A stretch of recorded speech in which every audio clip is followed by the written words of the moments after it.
Yeah. A very good evening, the esteemed faculty for today, Smita Ghosh from Ahmedabad, Chairman Ahmedabad branch CA Harit Dhariwal, the coordinator for today's session CA Gianna Tulsija, senior members and my dear friends. Welcome to this second session under the topic of personal development. Yesterday we had wonderful discussion. Our first topic was really amazing, and which is taken by Gianna, and we have received very good feedback. So welcome to the second session. Let's start the session with ICI motto.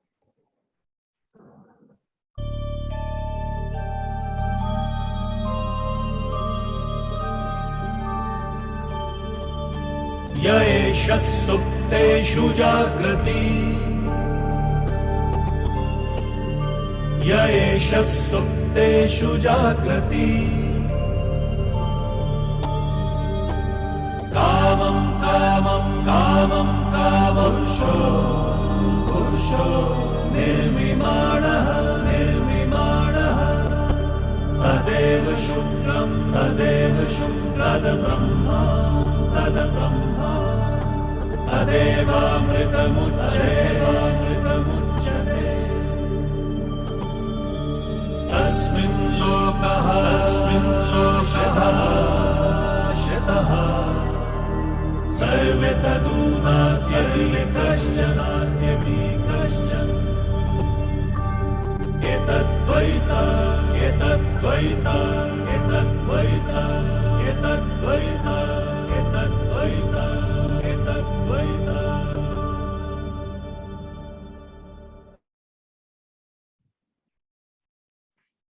Welcome back. Thank you, Smita ji, for coming for the second time at Ahmedabad branch of ICI, and we are really proud and privileged to have you with us. With this, I now request CA Harit Dhariwal, the chairman of Ahmedabad branch, to give opening remarks.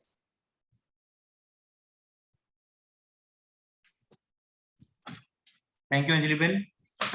Very respected faculty for the session, Smita Ghosh ji, secretary of the branch, Anjali Ben, Gianna, coordinator, and all the dear participants. A very good evening to all of you. Today's topic is very interesting. I just joined. I just got to know that today Smita is going to take on the decision making. I think this is something which we all should, not master, but I think get some clues of how to make decision making a part of our life, wherein we make some really good, sensible, timely decisions. And I'm sure after today's session, we all will be able to do that. And just two announcements before I hand over to Anjali Ben. I think we have recently launched a direct tax series.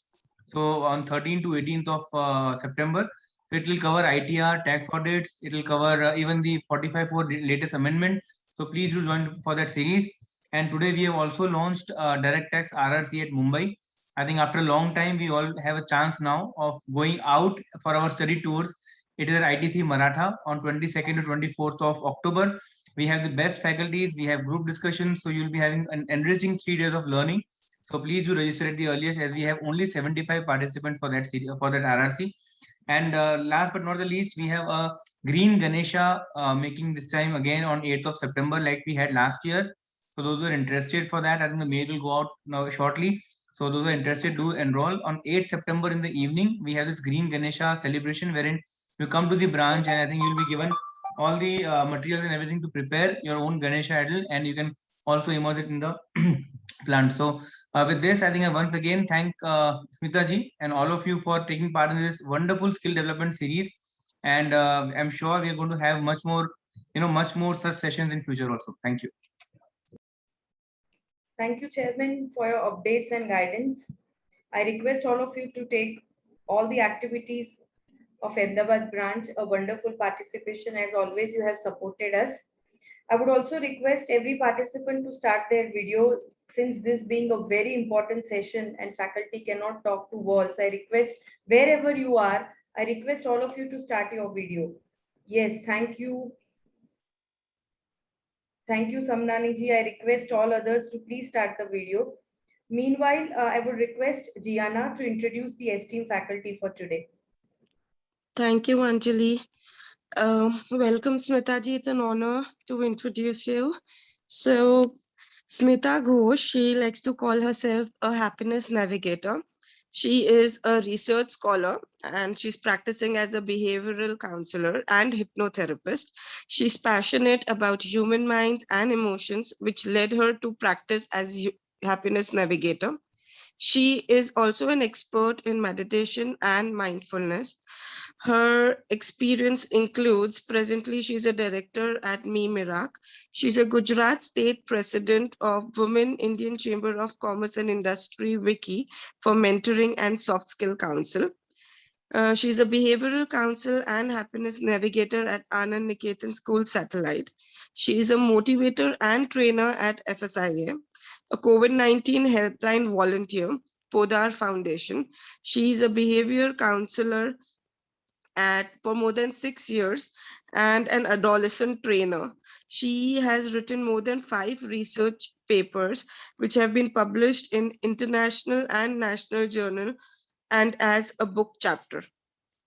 Her learnings include she has pursued PhD. She's a master in counseling and psychology, diploma in community mental health and psychologist. She's a PG diploma in counseling psychology, clinical hypnotherapist, emotional development in children, Spain, happiness coach, mindfulness, meditation, and gamification from University of Michigan. Her achievements include Indian Psychological Association IPA Academic Excellence Award 2020, Superwoman 2020, Forever Star India Awards, Research Excellence Award 2020, Institute of Scholars INSC, Excellence Award Women Researcher, National Educational Brilliance Award, Award for Contribution in Health Awareness, International Education Award.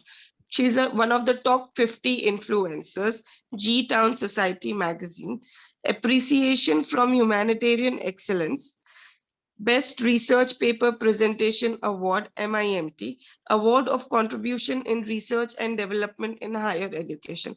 It is an honor to have you with us, Smita ma'am. It's over to you now. Thank you so much, Gianna. So without wasting time, I would just like to share the screen and let's get going with the session.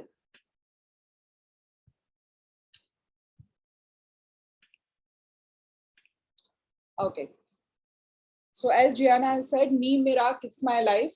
And the motto here, which I think everybody should be following, is finding happiness within yourself. Be happy and spread happiness. So that is what it is. Me Mirak, it's my life. So today, the most important part of our life, that is management or managing skills. Each day or each moment, we are managing something or the other.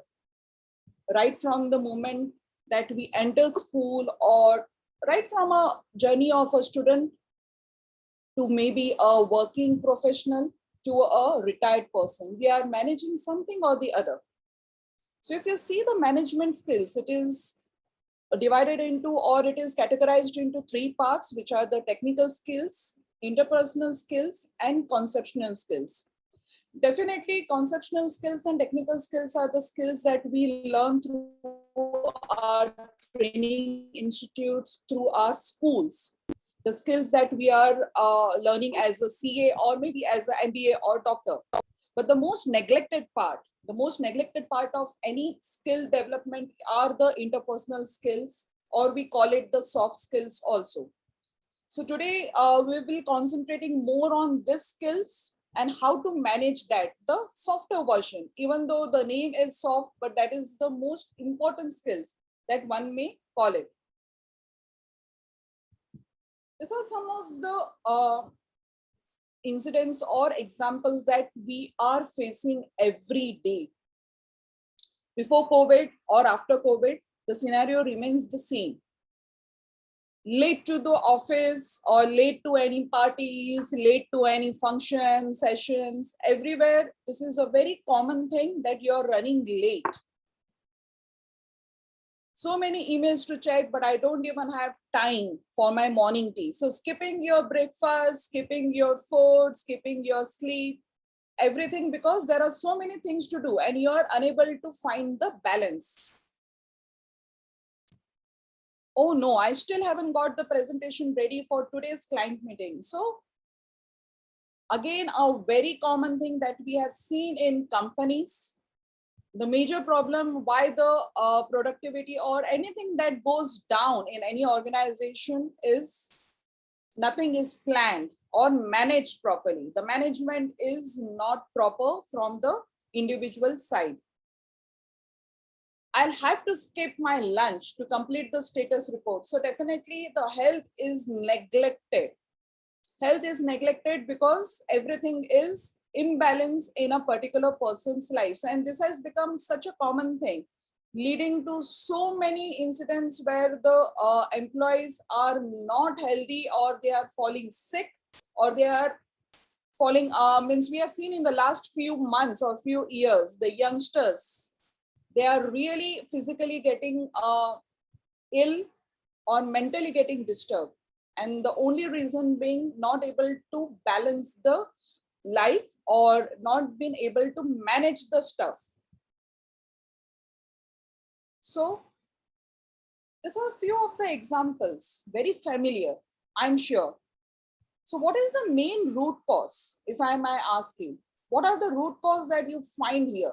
Is just the management problem? It is just that I'm not or we are not able to manage ourselves or something else? What is the root problem? If you can just even write your answers in the chat box, if you're not able to speak up, that's fine. So just to get a rough idea, what do you think? What is the main problem here in all the slides that I have shown, the examples that we have seen? There might be something else as well, definitely. So if anyone can just write a thing, what could be the main problem here? Where are we going wrong? Okay. Yes, priority keeps on changing.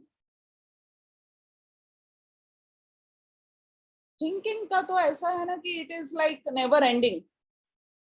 We start thinking something and we end up somewhere else. So definitely thinking is a major issue and definitely a right thing that we are unable to manage things in our life.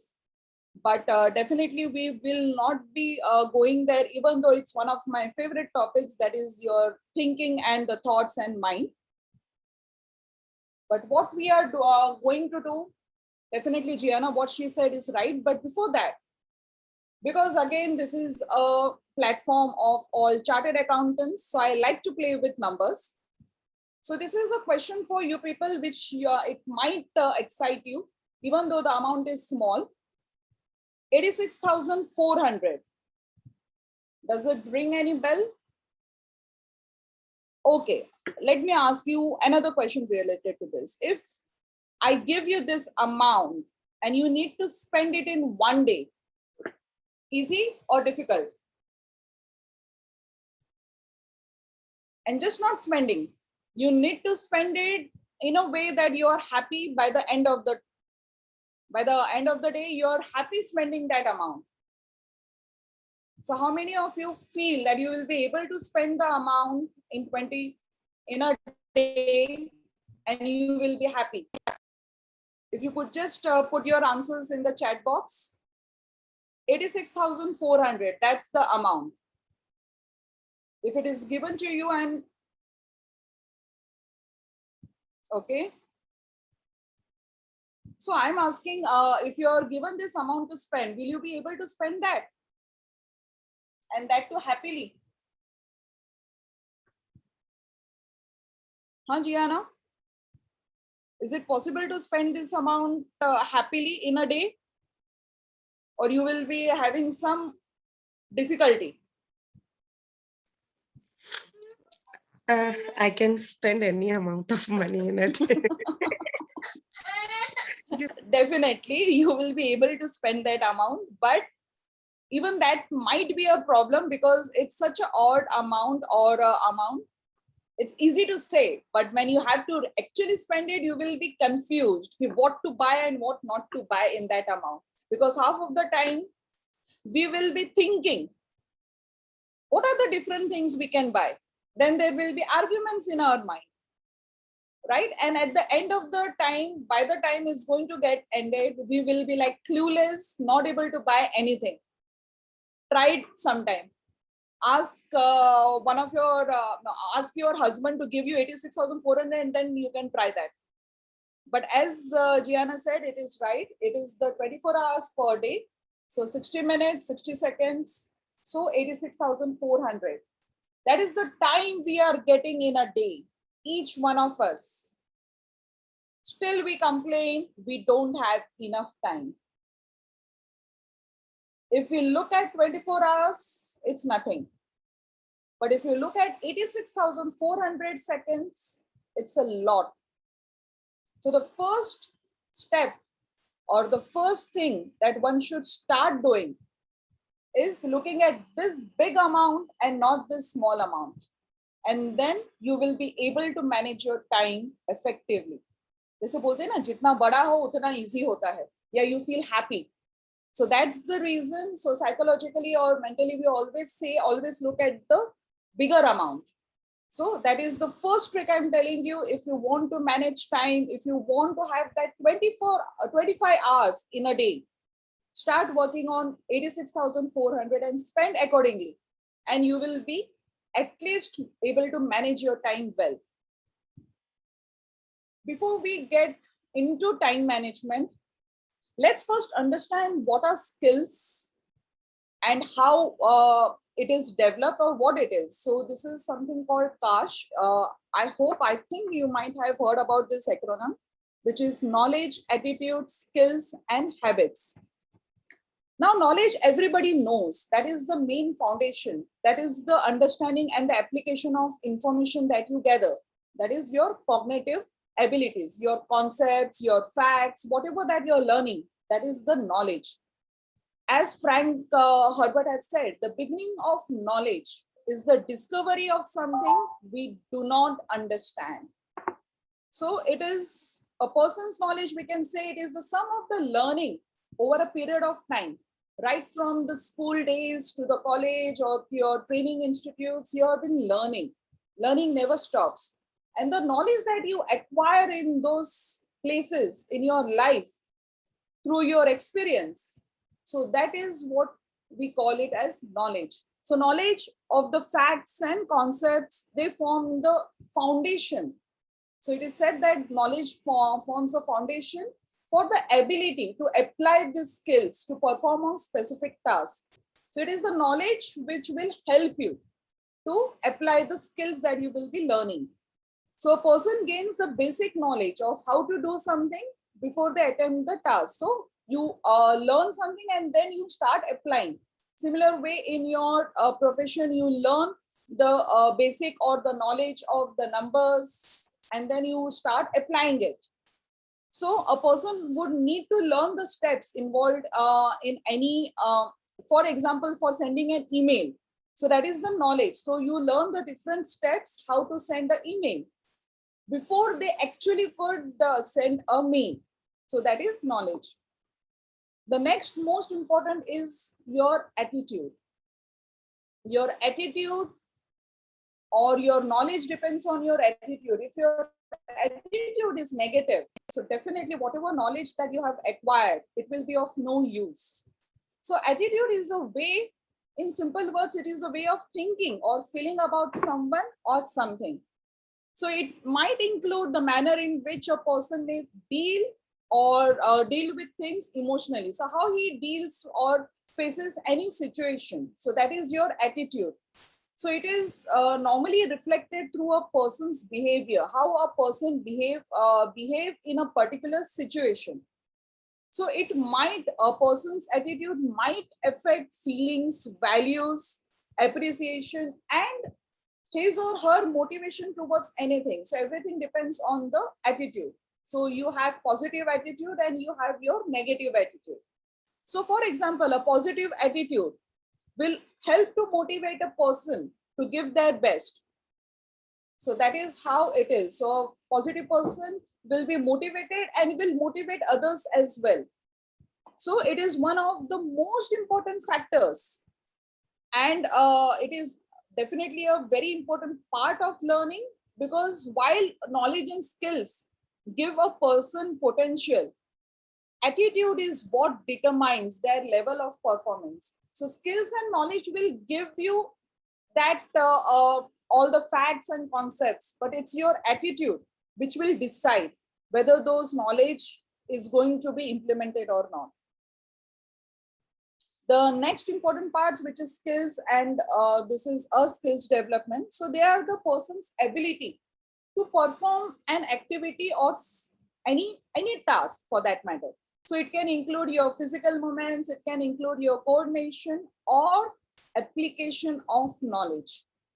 That is the most important part. Knowledge you have gathered, but unless and until you don't have the skills to implement that, so you will not be successful. And that's what we are going to discuss today. So skills can be measured in terms of speed, proficiency, or any technique that you put in your work area. So generally, an individual or any person's skills are partly found in his natural abilities that they are inborn, that is to be said. And there are certain skills that you can practice or you can learn. For example, time management is one such a skill. Definitely, there are people who value time, right? And as a skill, you can learn also. So today we will be doing the other way around, that is learning the skill of time management. So it is as simple as that. If you are practicing any particular skill, you will be able to perform better, and you will be able to put that any knowledge or skill into practice. Last, that is the habit. Habits are those aspects of a person's behavior that are repeated or that we do repeatedly, that it becomes a habit. So we all have certain habits, and it is believed that if we start doing certain things continuously until it becomes a habit, then you don't have a problem, or you have mastered that skill in short. So there are certain behavior we say that make it into a habit slowly but steadily, and then you don't have to look back.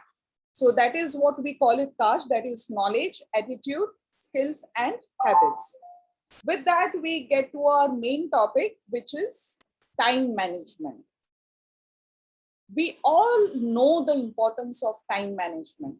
We all know that each person has got the fixed time, that is the 86,400, 24 hours in a day. Still, there are some people who always complain, I don't have enough time. Time ही नहीं है. मेरे पास time ही नहीं है. How I will do this? There is so much of work and I have less time. And on the other side, there are people who can achieve 25 hours of work in those 24 hours. So is it a magic? Those people have got some magic wand, something like, or something gadget which Doraemon might have given to them, that they are able to do that? Or it's something that even we can achieve. So let's see. So first, let's understand what is time management. Time management, to begin with, is managing our own time, managing our own schedule before. That is the first thing. Planning our own day. Also, take care of others' time. How many people are here? If you're going to meet someone and you might have just left from your home, and he asks, अरे कितना time लगेगा? अरे 5 minute, घर के बाहर ही हूँ, बस 5 minute में पहुंच जाऊंगा. And you know it very well, you're going to take 30 minutes minimum. So that 25 minutes that you have lied, is it going to help anyone here? If you would have been truthful, that 25 minutes, the other person would have done something more productive work, right? but you have wasted your time also and that other person's time also. So respect others' time as well. He is or she is going to wait for you for that 25 minutes. You don't have right to waste his 25. Now you are CA, I'm not good with numbers. So calculate that 25 minutes. How many seconds you are going to waste? Manage that way and you will see the amount is big. And then you will realize where you are going wrong. The next, the getting the best out of the available time. Don't complain. We complain so much in throughout the day that half of the time is gone. Arey yaar, time hi nahi hai mere paas. Itna kaam hai. I don't know how I'm going to do that. ये complain का अगर आप ढूंढोगे ना morning से लेके evening तक था time, I'm sure again you will be wasting 30 minutes minimum on that complaining part. And again here comes the attitude part. If you're going to complain or you're going to have so much of negative attitude, do you think after that 30 minutes also you will be able to do justice to your work? You will be having that kind of a productive thing? No. So more 15 to 20 minutes goes there till your mind is again back to that work. So here only I said 45 minutes ka aapka wastage time. Again calculate in seconds. Then you will know how much time you have wasted. Not wasting time. ये तो छोड़ ही दो. अरे 5 minutes में I'll check this thing or 5 minutes. ये जो 5 minutes का है ना हमारे इसमें calculation ही नहीं है. 5 minutes तो आते ही नहीं है हमारे इसमें. वो 5 minutes का हमेशा 30 minutes होता है, 1 घंटा होता है. I'm just going for one cigarette, just 2 minutes. वो 2 minute का कब 1 घंटा हो जाता है, you will not understand. Or you will feel, it's okay, na? It's only 30 minutes that I am late. But start calculating that in seconds and you will know by the end of the day how many unproductive hours we had in our life or in a day. And then you will know how much time we have wasted on unproductive things. And we are not left with any productive time then. Then what we do? We start compromising on our health. We start compromising on our sleep, right? Which again we will be discussing later. So these are the main part. What is time management and where we could go wrong. So now why time management? Now आप लोग तो profit और loss ही समझते हैं. अगर आप, if you are going to look at the unproductive time, I have just given you some examples. So if it is 30 minutes करके अगर even if it is 60 minutes in a day that you are going to waste, how many seconds have you wasted? If you are going to find that, then you will understand where you are going wrong.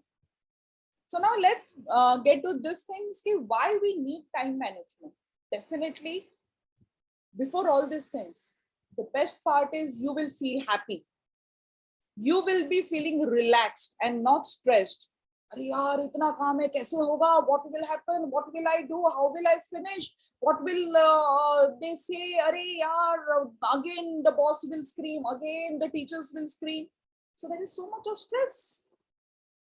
So definitely the most one of the biggest advantages, if you are able to manage time, you will be preventing stress and you will be feeling relaxed. So that is the one advantage for yourself.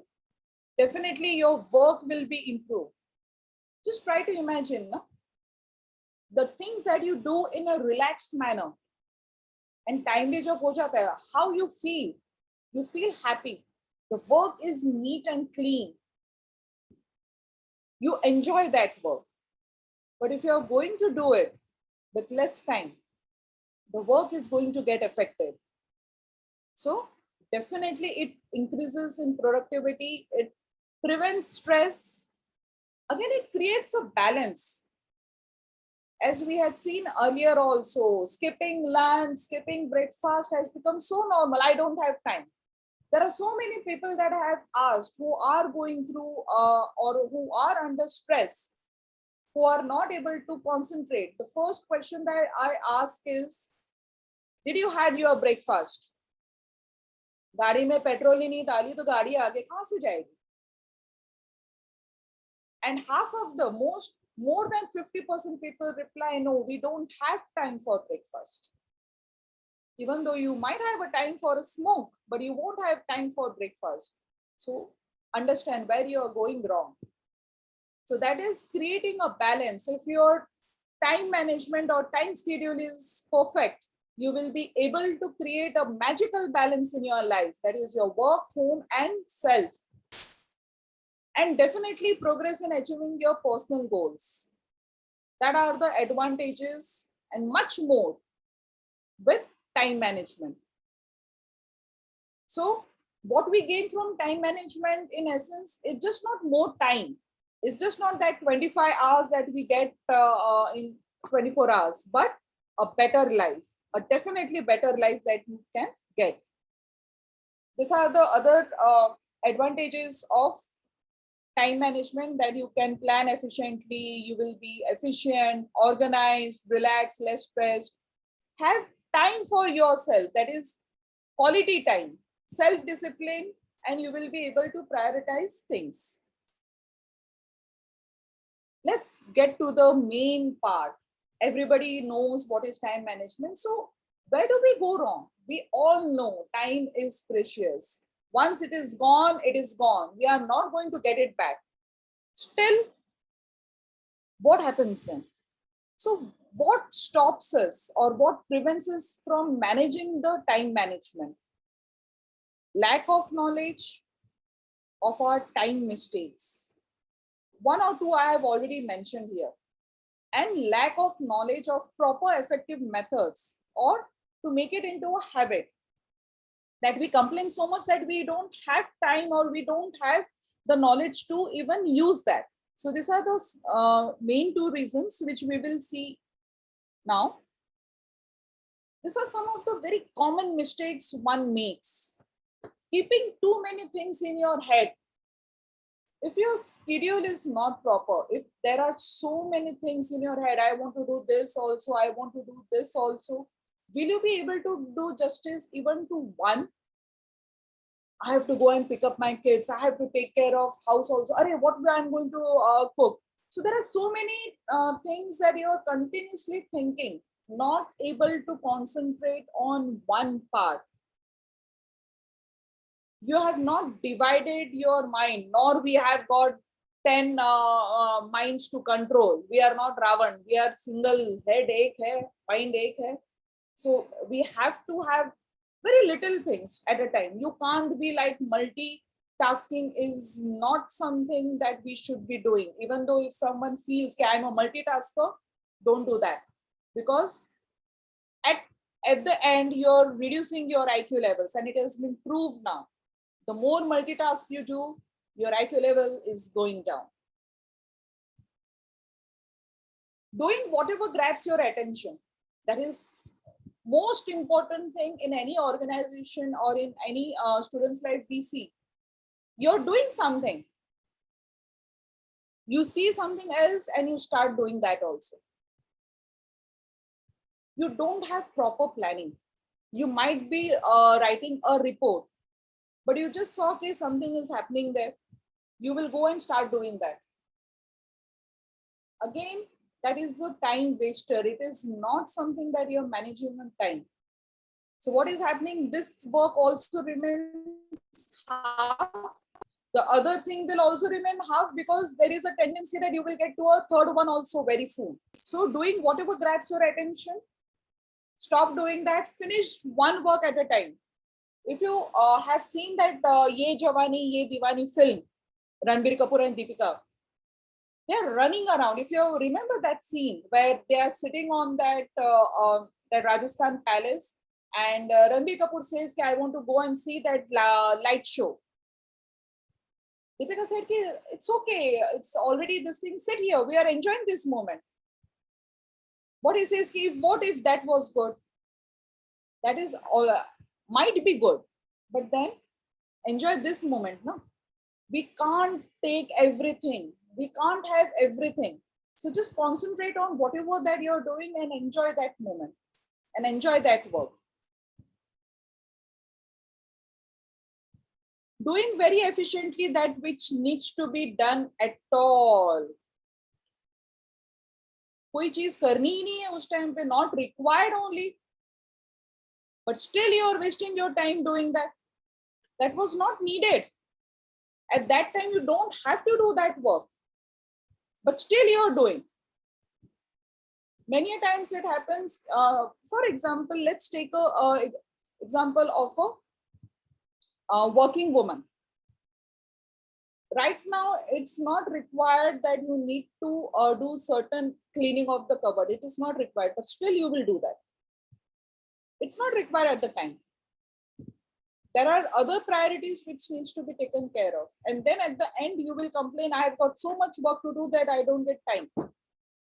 So this is something doing very efficiently, and you spend so much time doing that the other work gets neglected.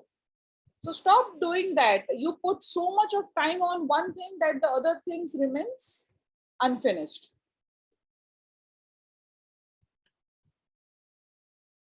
Not spending enough time on your top priorities. If you have said that this work needs top priority or this is most important, but you are not spending enough time, बस करना है इसके लिए करके छोड़ दिया, then that is wrong. Again, that is a time waster, and it is a very common thing. You might feel that this is very important, but still you are not giving enough of your time. So think about it. Have you done that? Definitely poor or bad planning. You know, earlier there used to be a diary, a planner. We do that, but we don't follow. It is something like your New Year resolutions. Every year we make a resolution. Every year it happens. जैसे जैसे एक दिन जाता रहता है, that resolution goes back. So after 2 months, the resolution is not there in the picture. The same thing, you might start planning. You might start making a diary to remember your schedule. But are you following that? Or have you put a lot many things into your diary that you're unable to chew it, or you're unable to manage that? So you need to see that also, whether efficiently or whether you will be able to achieve that, or it is something like extraordinary, that things that you have put, and then you feel, oh my God, there is so much to do that I can't complete it. And then again, this thinking jo aa jata hai, the thinking evil which comes out. I've got so much to do. I don't have any help. How will I finish that? And that will take away more of your time. So all these things are reducing your time. It's not giving you extra time. So definitely poor planning the whole day. This organization, nothing is properly filed, nothing is arranged. You are clueless what needs to be done. If your life or your desk is like this, first give yourself 3 days to get it organized. Throw away things. Don't keep everything with you. If you don't require certain things, just throw it away. Just discard. Just like negative thoughts which are there in our mind, unnecessary documents and unnecessary things also needs to be discarded. Then only your table will be clean and organized. And an organized table will help you with your time management skills. Try doing that. No, I will not give it to others. I would like to do everything myself. Either you don't trust, or you feel कि अरे यार वापस दूंगी, वापस समझाना पड़ेगा. What if he or she is not able to do that? We think a lot, no? Try giving or distributing the work properly. That is a major issue many a times. We don't give and then we complain. सब कुछ मुझे ही करना पड़ता है. Very common with housewives, very common in organizational setups also. There are so many employees you will find they will never delegate their work to others. They are poor in delegating or giving it to proper poor people. And then they will complain, everything only I have to do, there is nobody else to do it. But that's your choice. Nobody has forced you to do everything, right? So we get a choice. If we are not able to take advantage and choosing, then we are at fault, not others. So we should not be complaining.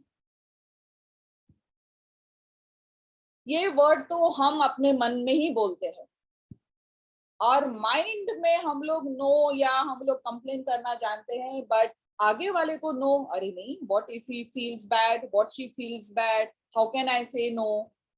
So at the end of the day you are all burden. वो जो disorganised था ना, it is because of this, because you are not able to say no to people. You already have got 4 work to do, and you are getting a 5th one. You know you will not be able to do it, but still you will not say no. So what stops us from doing that? We feel, what will others say? What kind of image I will have?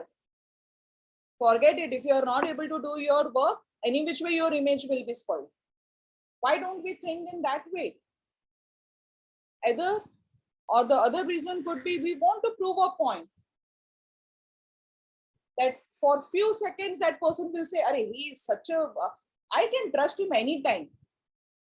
वो तो एक sentence बोल के चला जाएगा, but वो पूरा काम तो आप ही को करना है,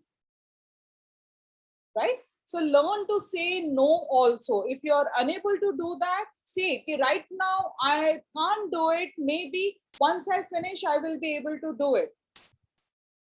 Be honest. एक बार खराब लगोगे, but then they will know, okay, fine, at least he is telling the truth. So now it's time for your test. Assessment भी देखते हैं ना कितना समझ में आता है. This is very common. Everybody I know are going to say yes, even though they might not write or this thing. Again, this is a very common thing. So have you faced any of the above difficulties, or about the common mistakes that have been mentioned? Have you faced such difficulties in your life? Do you find it difficult to manage time as well as others' time? Do you think that you have wasted others' time also? एक example दिया था कि you said, अरे 2 minute में घर के नीचे ही हूँ, and you took 30 minutes to reach. And what are the areas that you feel you need to improve? The self-assessment, when I say, there are times that people don't like to discuss their issues openly, which is understood. Take out a book and write the answers for your own self, because this is something called self-assessment. You have to assess yourself. You need to find solutions for that. Nobody is going to help you doing that. Nobody is going to write answers for you. You have to find the answers and write it down in a piece of paper, and then see where you are going wrong. So these are the 3 questions. You can take a screenshot so that in future also it helps you. So do I face any of the above said difficulties? What kind? If something else, you can mention that also. Do I find it difficult to manage my time as well as others' time? Write the answer. And what are the areas that I need to improve? Whether it's my inability to say no, or it is something like I'm really disorganized, or I don't know how to plan. So what are the areas that you really need to improve?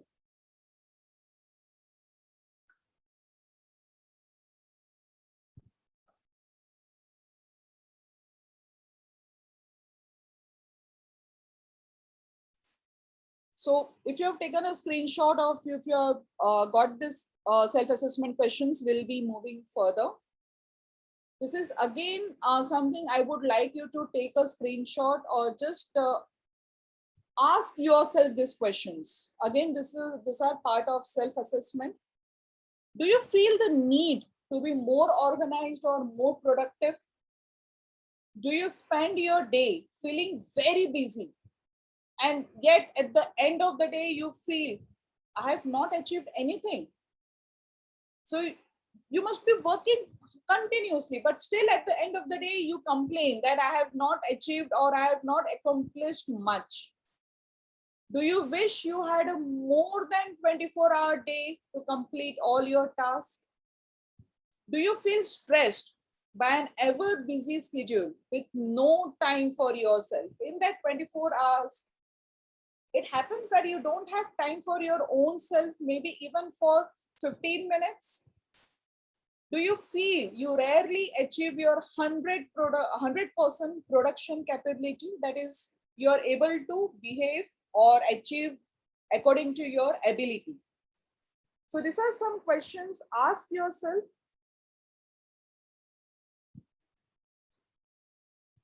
Which might help you find the answers. And if your answers are yes for maximum, then definitely you need time management skills.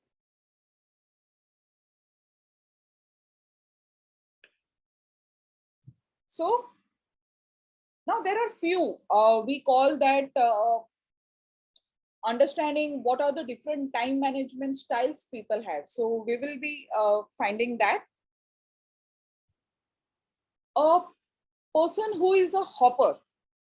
So you can call it as time management styles, or you can even call it as a person who does not spend proper time or proper time management ability. So hopper is a person, they will have an ominous to-do list nearby a desk, fully occupied with projects, sticky note reminders, and ongoing tasks. And as the name hopper, they are the people who like to work on multiple things simultaneously. So they will go on working on many things at the same time. So ek kaam ho gaya, then they will jump on others, or they will be multitaskers, right? So they continuously shuffle from one task to another. So there is no break, or at the same time, they will be doing 2 to 3 tasks together. So definitely these hoppers, they stay busy the whole day because they are continuously hopping from one work to another, and they can do several difficult things at the same time. It is easy for this kind of people to transit from one work to another, that is from one task to another. But it is not a very productive way. Multitasking, as I said, is not a very productive way. At the end of the day, your work quality will be not be that good. In fact, some of the research studies suggest that it can even lower your IQ level. So definitely you should not do that. So what are the options? Now to tips to increase the productivity, if you are a hopper kind of a time management styles, the main thing is something called, we say, Pomodoro technique, that is POMODORO. So what this technique means, pick one project or task at a time. So whatever that you are doing, even if you are a multitasker, select only one task from that multitask, do it and set a timer for 25 to 30 minutes. So after every 25 to 30 minutes, stop, take a break. So whenever that buzzer sounds, take a break, take a 2 to 3 minutes break, and then again start with your work. After 4 sessions of this 25 to 30, take a longer break.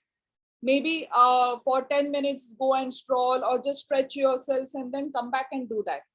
It is something that you must have seen in schools. We have only 40 minutes. It is said that your mind works for that kind of a time. After that, it stops. So give a break. So after every 30 minutes, let the alarm or it bells, or it can be 40 minutes. Take a 2 to 3 minutes walk and then come back and do it. And after 4 sessions, take a longer break.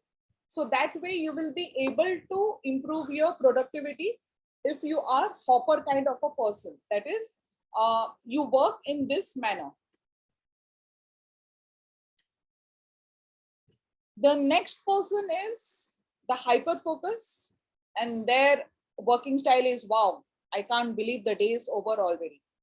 They become so focused in their work that they don't understand, or they don't know when the time has gone. So they get deeply involved with their task. They get so much involved in their task that they don't even know when the time has gone or whether it is late night or something like that. They are quick to get in the zone, that is in the working zone, and they prefer to focus on one task only. So these are the people who will only work on one task at a time, and they will follow it thoroughly till it is done. So till that one task is done, they will not change. So definitely the advantage is productive. They are very productive. The work is very high quality, and definitely there is every attention to detail. Their work, you can say. But there is a small disadvantage also. Focusing on only one task in today's day and age for so long, that focusing that you have to make it perfect or something like that, you might fail to meet the deadlines. So this kind of people also have this problem कि at the last moment तक वो focus ही करते रहे, change ही करते रहे, that they are not able to meet the deadlines. And then at the end, if they might have the stress because there will be so much of unfinished tasks. So these are certain disadvantages with this hyper-focused people.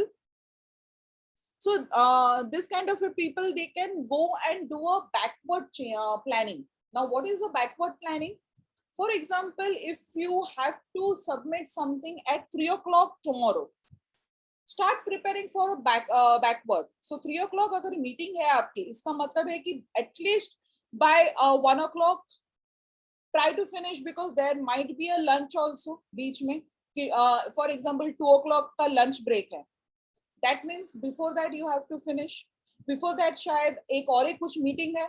So try to go backward. Don't just focus on कि 3 o'clock meeting है, so I have to finish till 3. Many times we make that mistake, that the meeting is at 3, so we will finish it 2:30 तक finish करेंगे तो भी चलेगा, meeting तो 3 o'clock है. But we forget the other things in the day. There is a lunch break. There might be some other meeting which we have missed, or there might be some other engagement that you have missed. So try to do a backward planning, and a hyper focus will be able to achieve time management. The next one is the big picture types. Now, as you can see, the people with normally this kind of attitude, or who look at big picture, or people with this personal time management style, they have a bird's eye. As it is said, big picture, they have the bird's eye of doing the different tasks and the plans they have to perform. So they spend majority of their time planning and paying attention to the fine details. So I like to move quickly and focus on what only I can do. That is looking only at the bigger picture. The other things remain miss. So since people in this category see the bigger picture, means what they see is the final thing. They are quick thinkers. And they are very, they are something like problem solvers that we can call. They are also the people who can come with very creative ideas and strategies to solve problems. But when you look at big picture, there is a chance that you might miss out on the smaller details, which you might have missed. So that is again one small disadvantage of this kind of a personal time management people, that they might miss out the smaller things, smaller details, right? So the most significant disadvantage for this are who use the big picture style is their inability to pay attention to the minute details. They might unable to do very high quality work because those small things makes the bigger picture. We should always remember that. So if the minute things are missed, your big picture won't be perfect.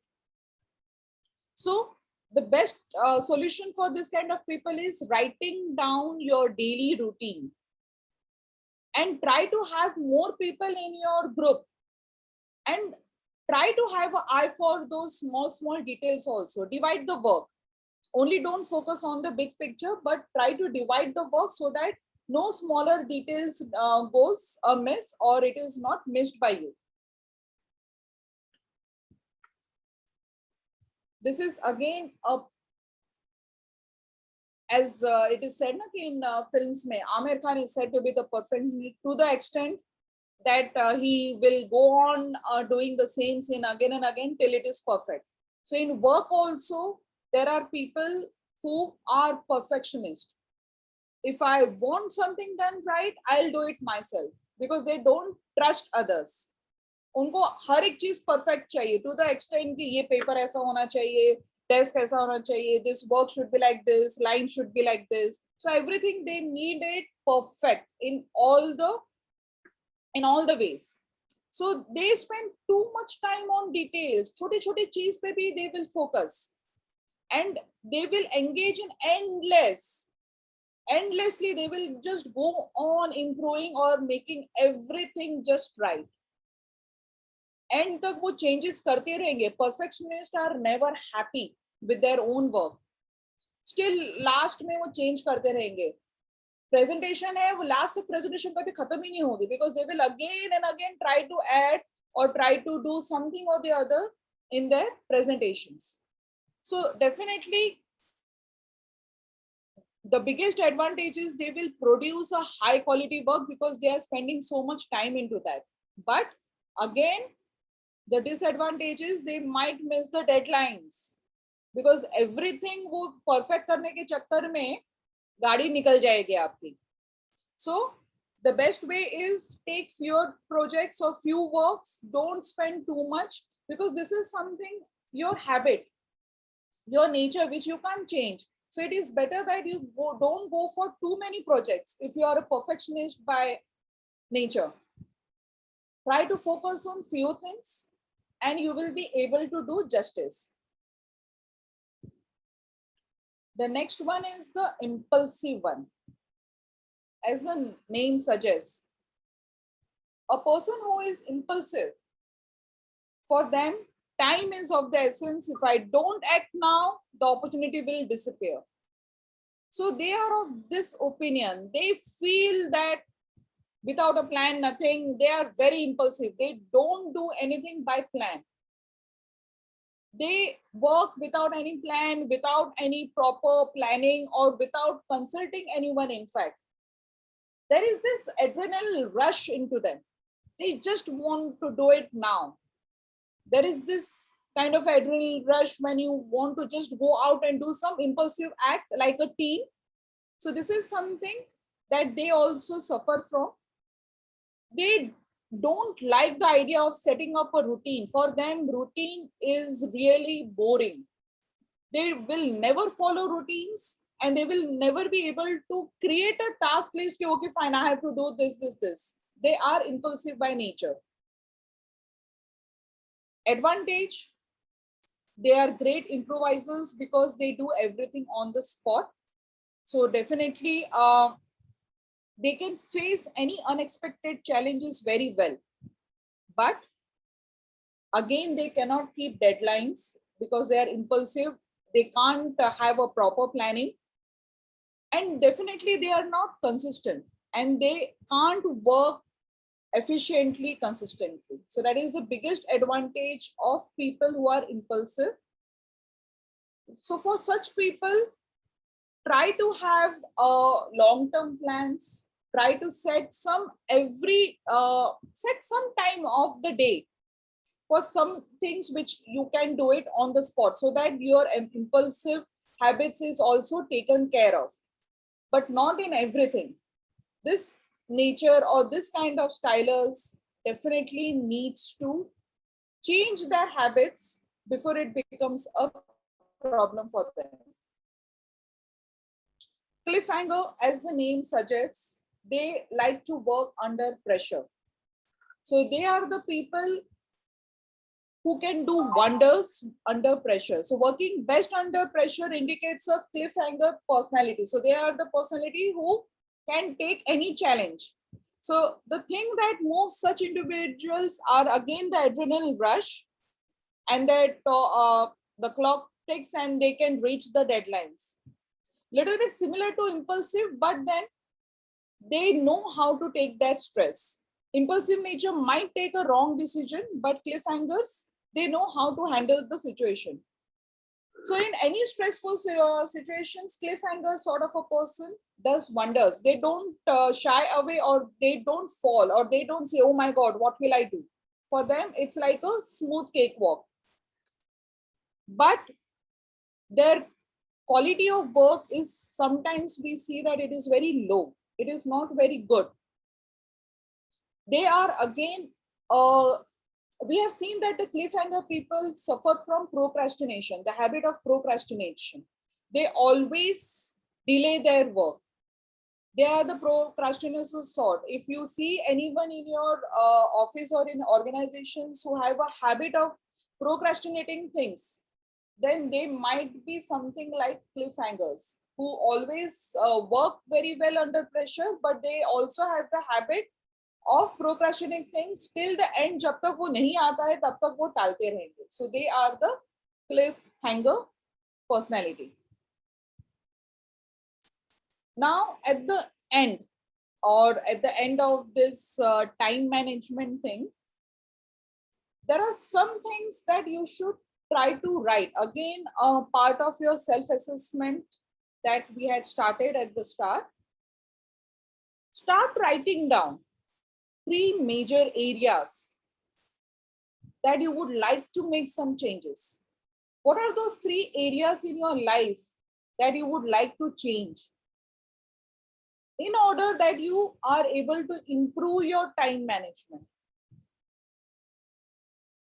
Write, sign it, write the date, and keep it in your room.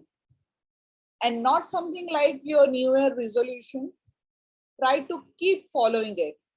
It should not happen that you're following it and you're just forgetting about it.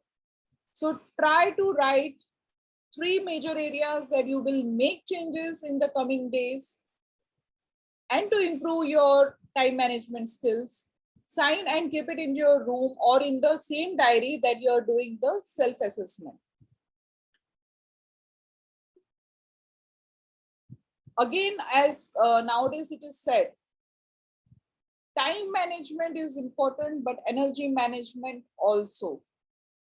As at the start, somebody had written in the chat box that we think a lot. Here we come at the energy management. Don't waste your energy. Just like you don't waste your time, don't waste your energy on things which is not needed. Don't waste your energy on thinking unnecessary things. Don't waste your energy on things that is not in your control. So these are some of the things you should be following.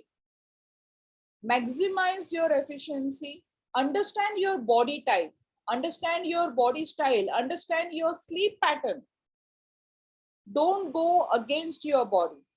For example, the body patterns, or there are morning people or there are night owls that we call. Don't go against them. If you feel that your energy levels are excellent in the morning, do all the top priority work in the morning.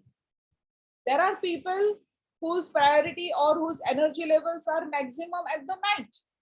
Try to complete your top priority work at that time. Divide accordingly. For that, you need to understand your body. You need to understand your mind and your style.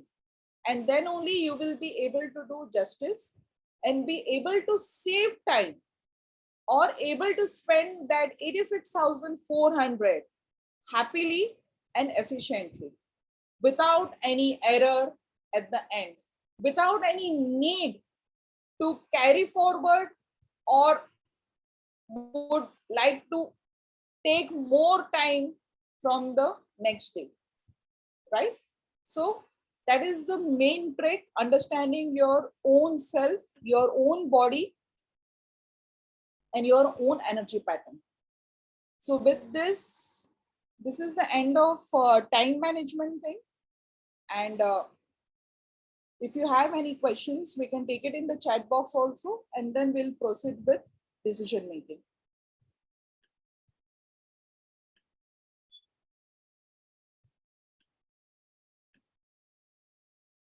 Yeah.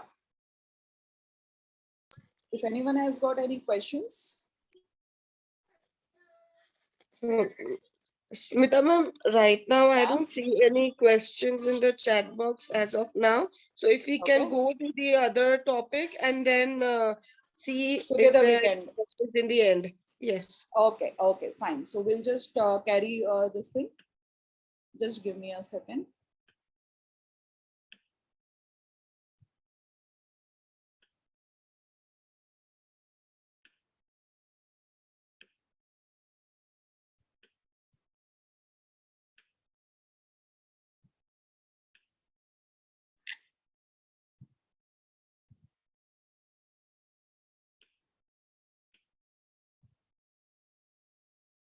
Time management to ho gaya. That is one of the most important skills of management skills that we call. The next most important part of our life is decision making. It is very definitely confusing, unclear, or unsure of what we want to do or what we want to achieve. It's very difficult to decide or take a decision. That's not an easy task. As it is said, we can say something, we can complain, but when it comes to take a decision, we are normally lost. So let's see what is this decision or why it is so complicated or why you feel confused when you have been asked to take a decision on something. So let's first understand what do you mean by decision making. So a decision is one when there are different things you can do or you can pick any one of them. And you, as you know, every day, right from the moment you wake up to what toothpaste I should use, to what brush I need to use, to what breakfast I should be having, there are so many things that you decide the moment you wake up. And some of those decisions are simple or easy, and some of the decisions are difficult or complicated. So how to achieve or how to make those difficult decisions easy, that we will be seeing today. Now, again, it is depends on individual to individual. For example, some decisions in life are easy, like what to eat in breakfast. But for few people, even that is difficult. It might look very difficult, easy for me. I know what I want to eat in the morning. That is fixed. That is a habit. But for a person who does not have that habit, will always find a question mark there also. What to eat in breakfast, even though it comes under a easy decision. What to wear, definitely for a female, it is the most difficult question. Kya pehnu? Yeah, next question of I don't have anything to wear. So that is a big question mark as far as females are concerned. But yes, otherwise, again, this question is considered in the category of easy or simple decision making. Now, the real challenging decision making in our life are choosing a career. Earlier, it was simple. Doctor, engineer, या commerce में चले गए, humanities या arts was the last option.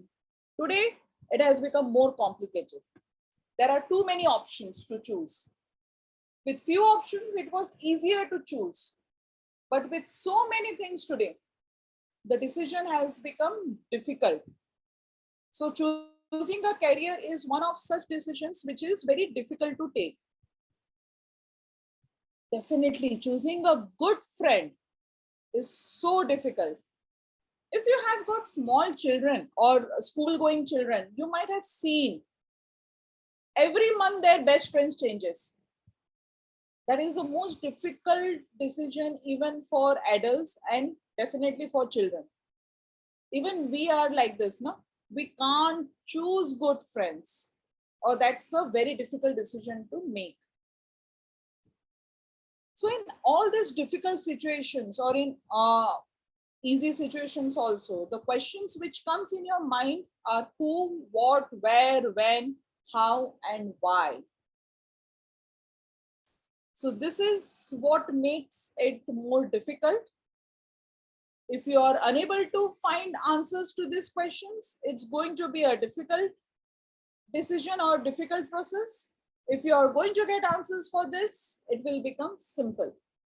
So try using this who, what, where, when, why, and how. That is the 5 whys and H that we call it. And the decision becomes easy. So that is a simple way of a decision-making process. But we will be seeing others also. So this is a common theme. So how to make a right decision, or what is a right decision? To begin with, ask yourself. When we consider too many people around ना, उसी time पे confusion ज़्यादा हो जाती है. First, to make a right decision, you need to be confident about it. You need to believe in that, and that then only the decision can be right or it can be wrong. So again, this is an activity which is a self-assessment sort of a thing, where you need to answer yourself. No need to answer here, or if you can, if you want to, you're most welcome. So every day in our life, we are faced with making decisions. Think about a time in your life where you had to make a very difficult decision. What were the things that were in your mind as you made that decision? Or what were the things, or what went through your mind in making the decision that you did? Did you spend a lot of time arguing within yourself? Did you take help of other people? So what is that one decision in your life which was very difficult, very challenging? Write that incident first. What was the most challenging decision-making part in your life? And what were the things that were there in your mind as you were taking the decision? You can just write it down in the book that you call it your own diary, or where you're writing the self-assessment questions. So with regard to decision making, these are few of the words. What do these words mean in regard to decisions in your life? When you're taking a decision for something, what does responsibility mean? What does choice mean? What is a decision? Influence, consequences, pressure, values, perception. What does it mean in your life? I'll be sharing some answers. Not necessary you will have the same answers, but you can get an idea. For example, responsibility means think before you act, because you're accountable for your actions. You need to be responsible for your decision. If you have taken a decision, stay strong. That's the reason I said, if you're taking any decision, be strong about it. You need to believe in that decision. You should not go like this. You have taken and then you feel, why did I do that? So it's your responsibility. You're accountable for your actions, no one else.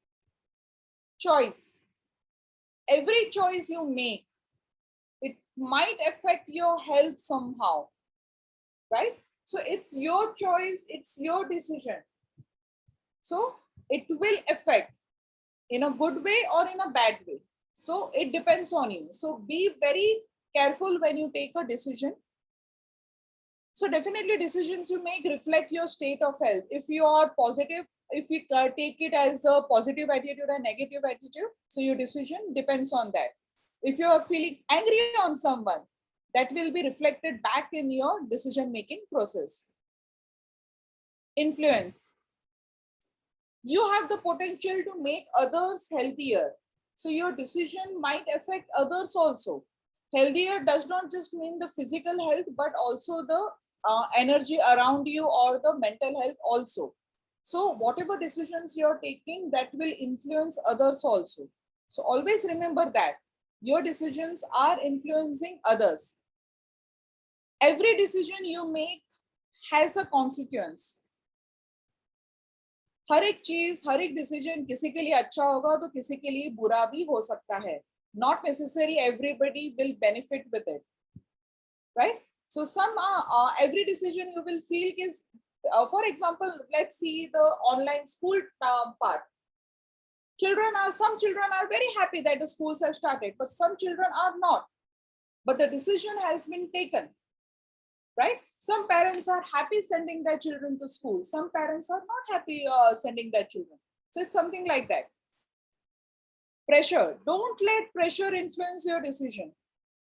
Don't let anyone, that even includes your very close family members, influence you or put pressure on you for taking any decision.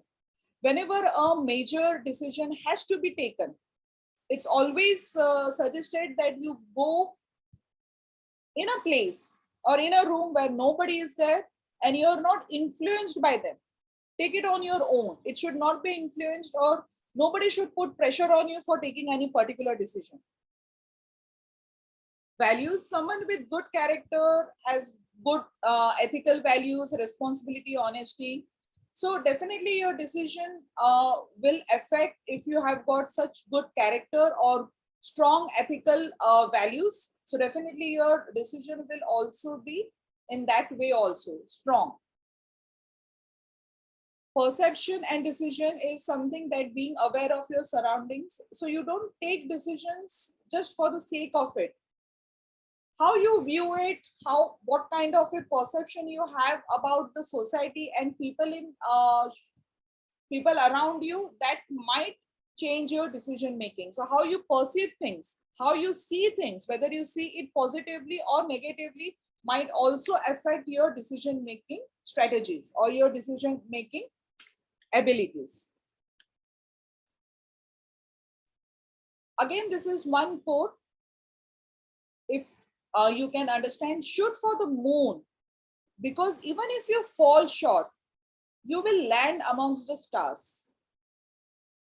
Many a times, we don't even take decision fearing what will happen if something goes wrong, what will happen, and we don't take a decision. Don't do that. If you have to take a decision, just go for it. Max to max kya hoga? It will be a wrong decision, but at least you will be learning something out of it. But if you're not even going to try, how will you know whether that decision was right or wrong? Right? So shoot for the moon. This is one code you need to remember. Shoot for the moon, because even if you fall short, you are going to land amongst the stars. So go for it. Right or wrong to is secondary. Aage ke hoga, but at least start taking that decision. Results you will see in some time. So again, just as the kind of time management you had, so we have something called decision making styles also. Now these are the people or three types of decision makers that we see, or decision making styles. The first one is inactive. They don't have any choice. They will never decide or procrastinate. The moment something comes up or they have to decide something, they will always procrastinate that. They will never say anything or do anything. Acha kal karte hain. Acha baad mein karenge. So they always procrastinate and they are not in a state to decide anything. Reactive one. They are the ones who will let others make the choices for them. So they will listen to their friends, they will listen to their other people's advice, and they make others or allow other people to make decision on their behalf. So definitely, again, this might, or this is not a right thing. If something has to be taken call of, or some decisions have to be made in your life, you're the ones you should be doing, not the others. And the last one, which is the most positive one, which is called proactive. So they are able to describe, identify, or evaluate, and then they make a decision. That is, they identify the problem area, they evaluate the situation, they perceive the things and take the decision, and also they take the responsibility for the decision they have taken. They take time. Decision making is a time process. It's not something that quickly you take a decision. It is not something like what to cook for dinner. It is much more detailed. The life decisions that you have to take, the difficult decisions, they should not be taken quickly, but you need to identify, you need to evaluate different options and then take that decision. Again, as I call it, the GAN time. You should never make a decision when you are hungry, when you are angry, lonely, that is, you're all feeling very sad, lonely, no one with you, or you're really tired, that is physical tired or stressed out. So never take any decisions when you are having any one of this or all four of this, that is halt. Right? So this is something of the GAN time. Okay, so let's get again to the main part, that is the 6 C's of decision making. These are the main important parts that one should understand. So what are the 6 C's? Construct. Try to construct a clear picture of what must be decided, what you want to decide. You need to have a clear picture of that.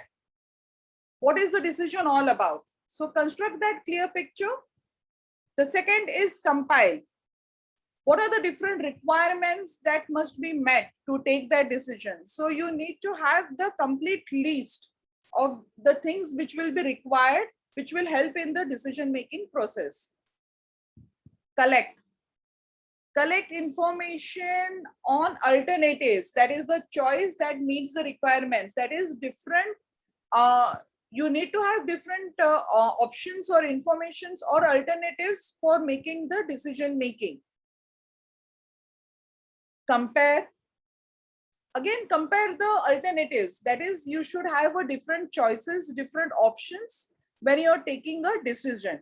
And then you need to, for example, whatever decision you have to make a list, and then you need to compare which one is right, which one is wrong, what are the advantages, pros and cons of all the things, or all the list of all the alternatives that you have chosen.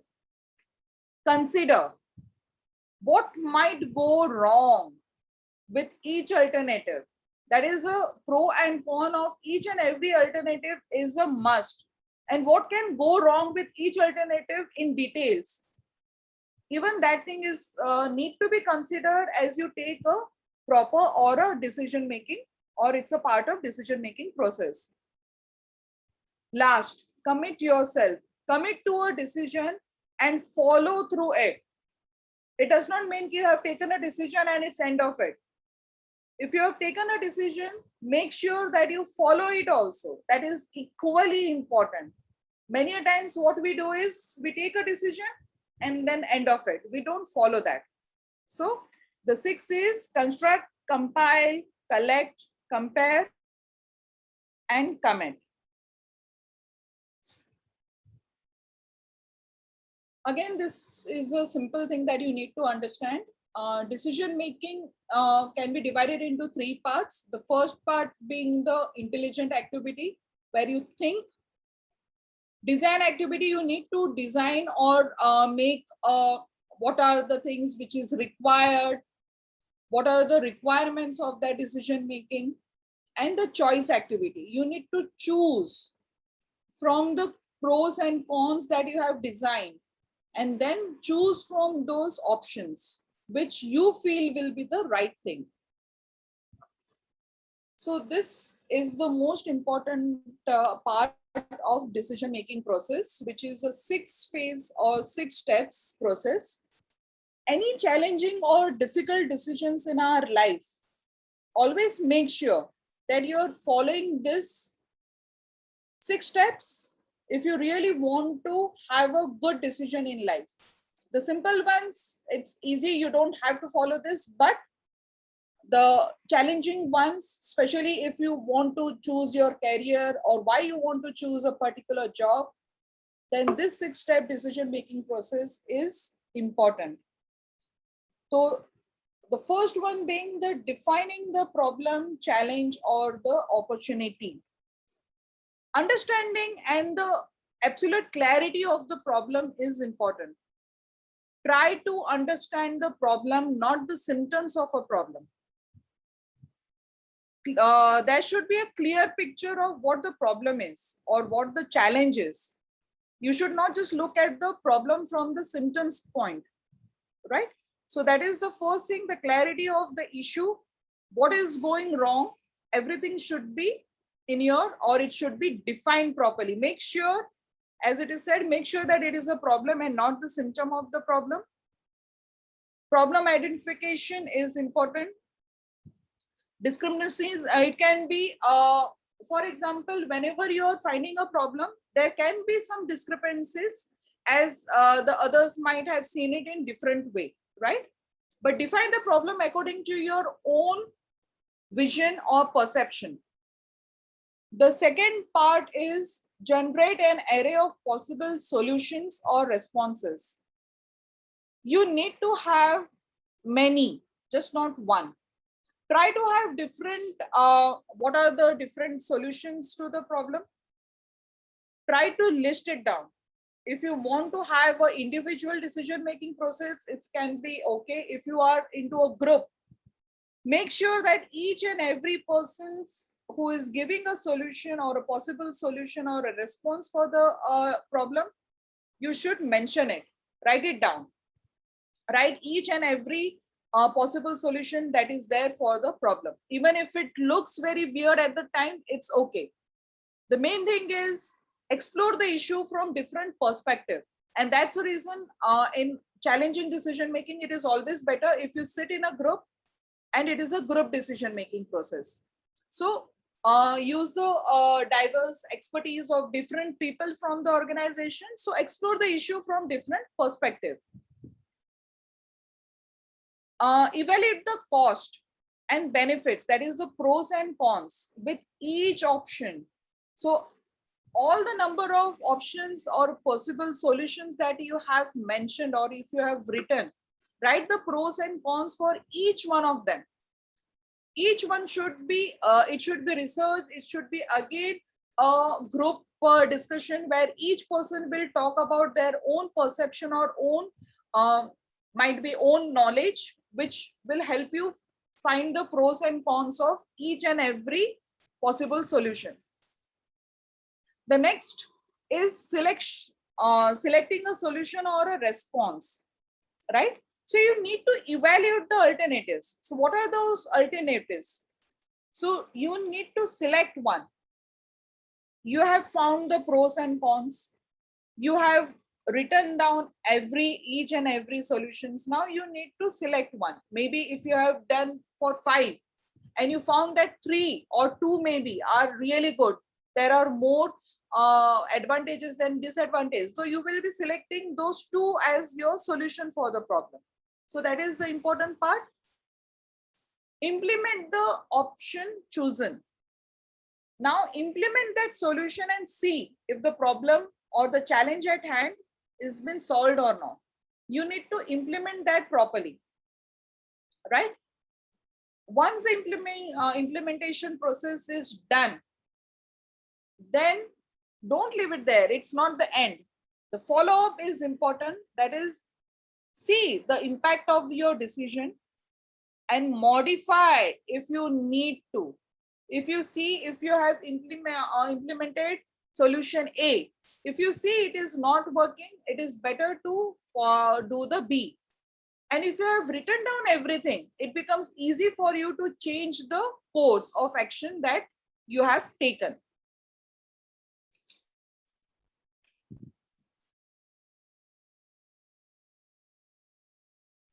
So the next part is the decision-making skills. So what are the skills which is required to take a right decision? So there are many different parts to it.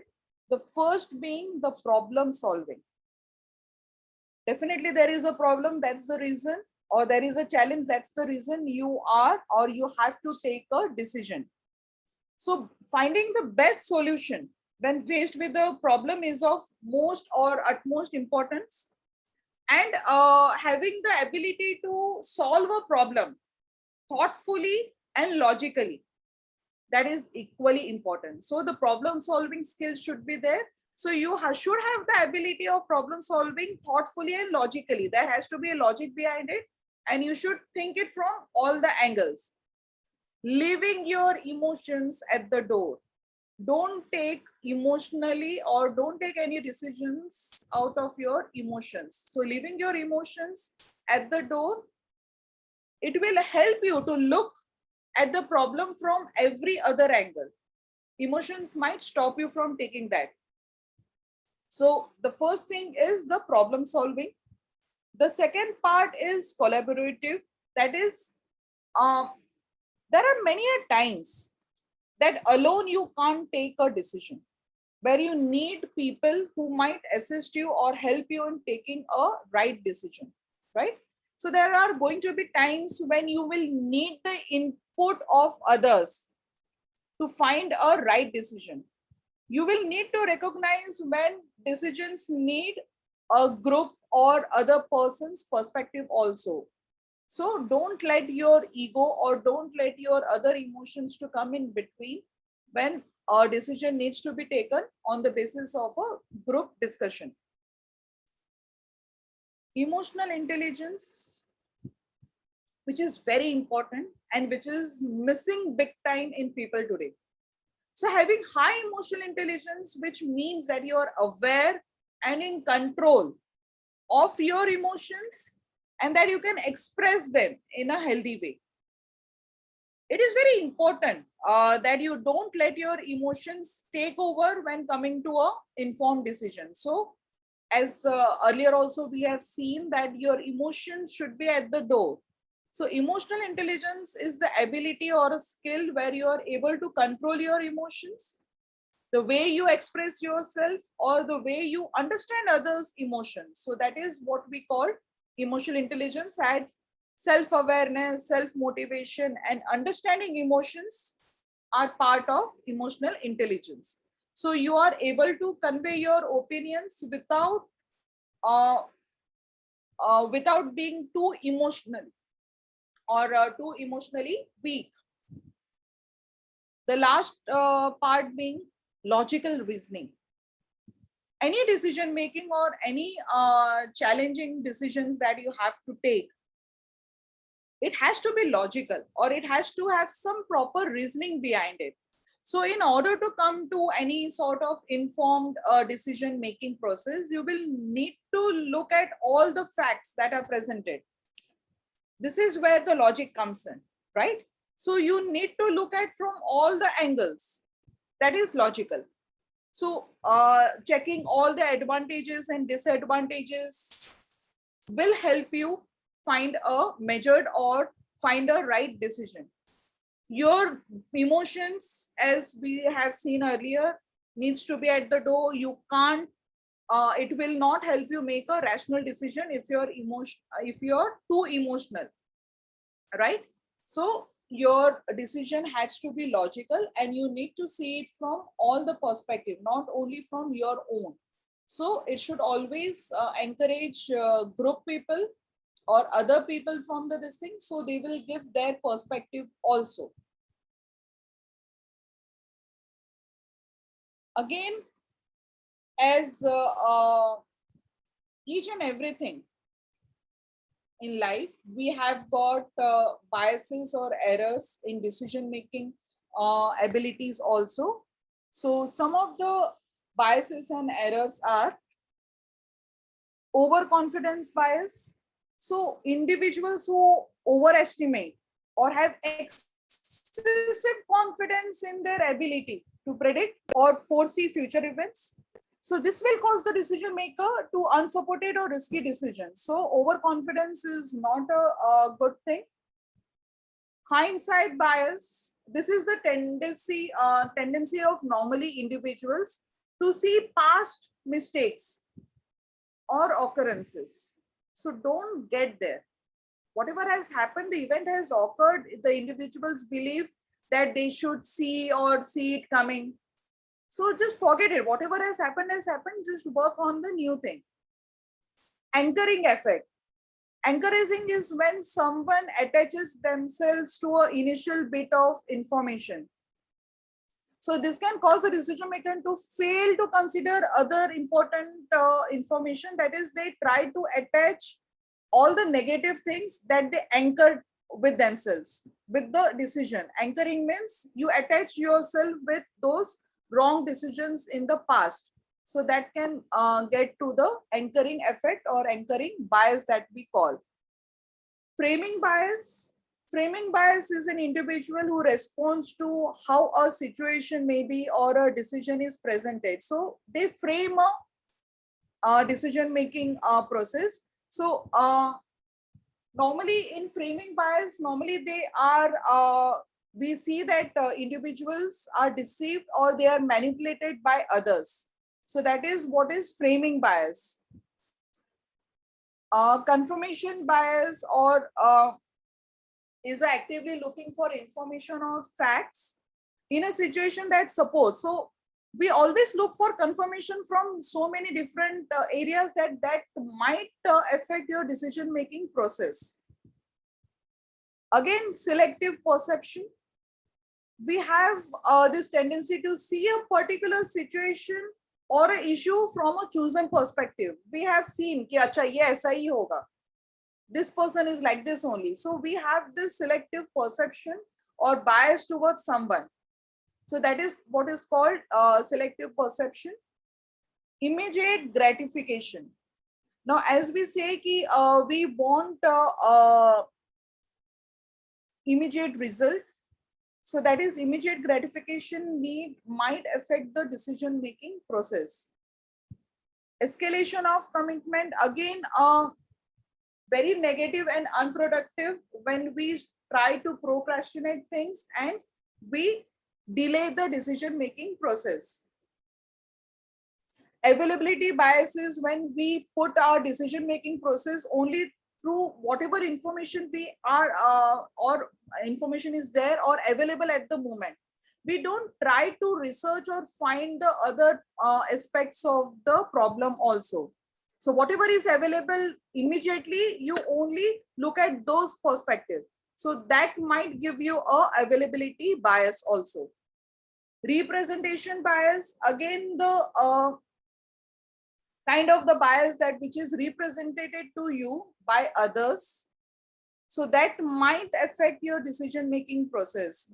If it is represented to you in a wrong way, so the whole decision-making process will go wrong.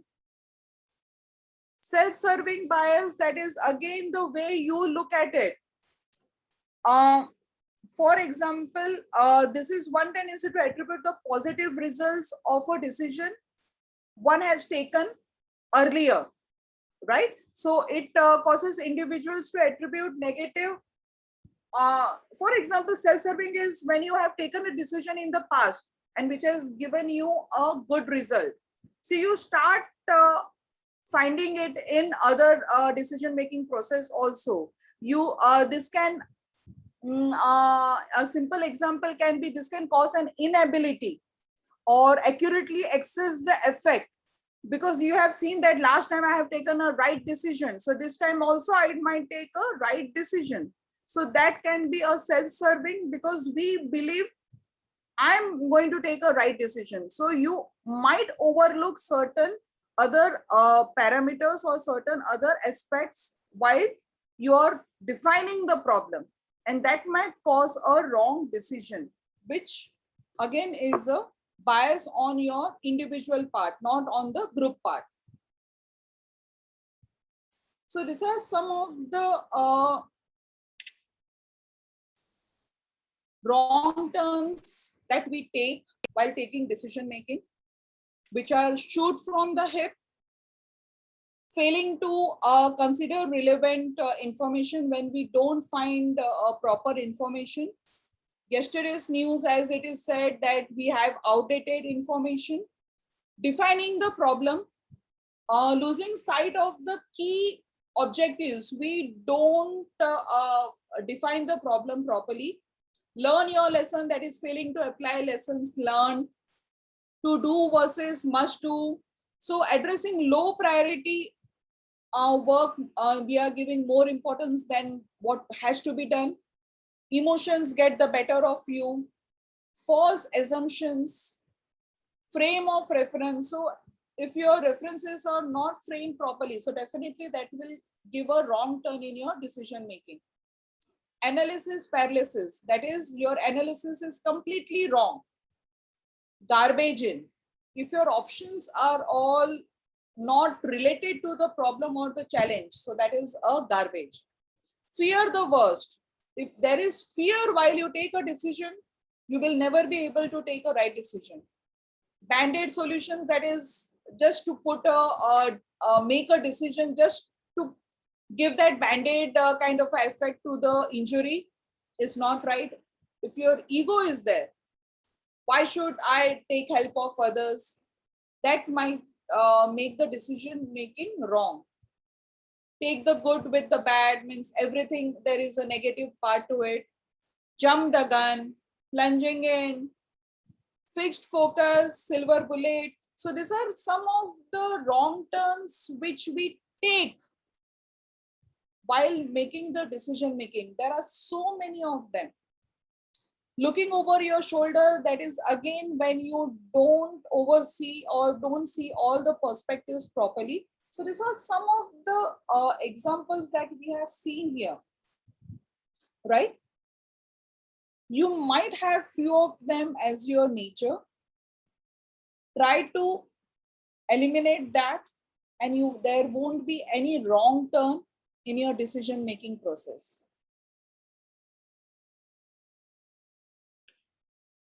You do not really know where a road will lead you until you take it.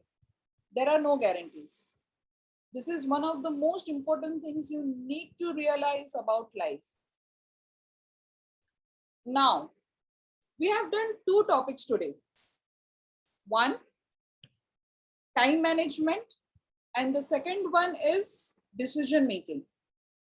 Now, there is a very serious problem or disorder that we are seeing in people, which is related to bad time management skills and your decision making skills, which has resulted in something called revenge and self, that is self-revenge. Any idea, anyone having any idea about it, or have you heard about it? Taking a self-revenge, or how many of you have heard this word? Revenge, bedtime, procrastination. How many of you have heard this word? कभी सुना है ये? Revenge, bedtime, procrastination? Okay. Revenge, bedtime, procrastination is a phenomena in which people who don't have much control over their daytime life refuses to sleep early in order to gain some sense of freedom during late night. How many times you have said to yourself as you are going to get to bed, the whole day I have been working so much, the whole day I have been doing this work and that, I did not get any me time. And you start scrolling your social media, you start watching Netflix series one after the other, ignoring your sleep. If your sleep is disturbed, or if you're not going to have enough sleep, what happens? It starts affecting your health. It starts affecting your mental health, and your sleep or your will suffer from sleep disorder. And everybody knows if you are not going to get enough rest or sleep, your time management skills, or you will not be able to manage time at all, as your energy will be low. With no energy, time management is impossible. If you are not rested, If you're not relaxed, decision-making skills will be not right, or you will not be able to follow any of the process of decision-making.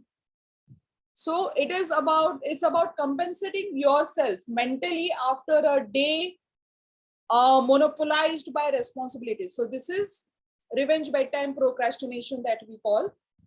The night is the only time to have precious me time, they feel.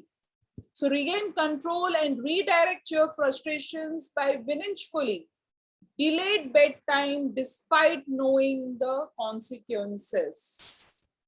So if any one of you are having this issue, try to resolve that by changing your bedtime. So if you need 8 hours or 7 hours sleep, it's better that instead of 11, start the process at 10. So you can watch a little bit of Netflix, you can scroll your social media for some time, and make sure that by 11 you're going off to sleep.